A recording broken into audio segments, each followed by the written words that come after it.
Do you know what makes us so insensitive to violence that it becomes our entertainment? It's a phenomenon called conditioning. While causing pain to others is a conduct that all cultures abhor, still our movies, video games, and children's cartoons have extensive and often very graphic violence.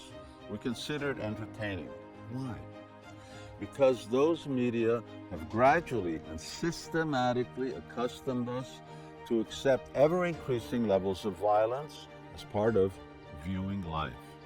In other words, we have become conditioned. We have become conditioned to enjoy others' pain and suffering, just as the Romans did with the animals, Christians, and gladiators.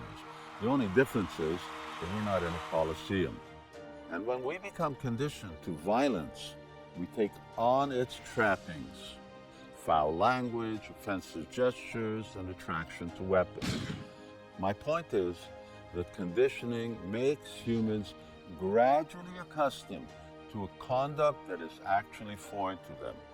Now, I use the example of violence because it's commonplace as entertainment and yet very much illegal in real life. So the contrast should really be clear. Now, I'd like to show how conditioning applies to another real-life situation, and that's the transformation of our pure ego into a false ego. Our natural identity is spirit or consciousness that's eternal, joyful, and full in divine knowledge. That's our pure ego.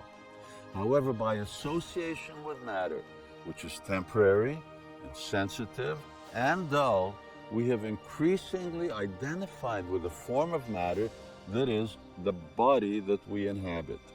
Now, that kind of mistaken identity is what is known as false ego.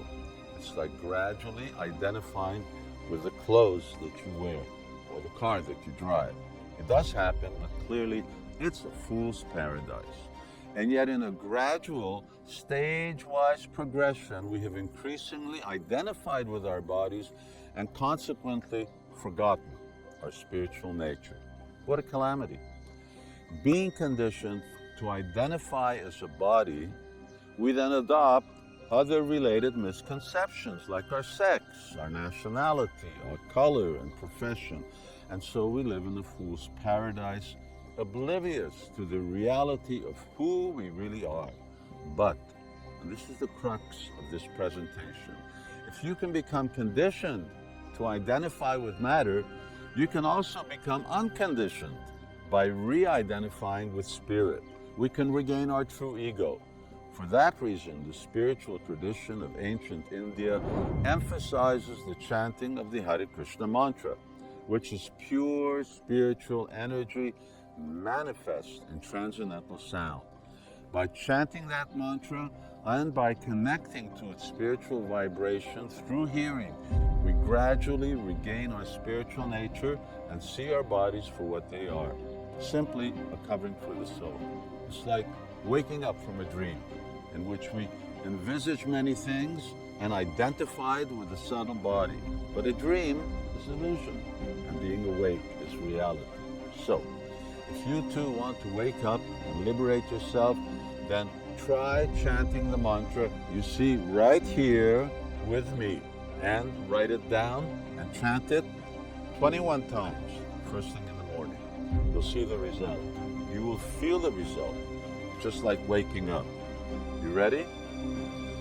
Hare Krishna, Krishna Krishna, Hare Hare, Hare Rama, Rama Rama, Hare Hare. That's it. Time to wake up.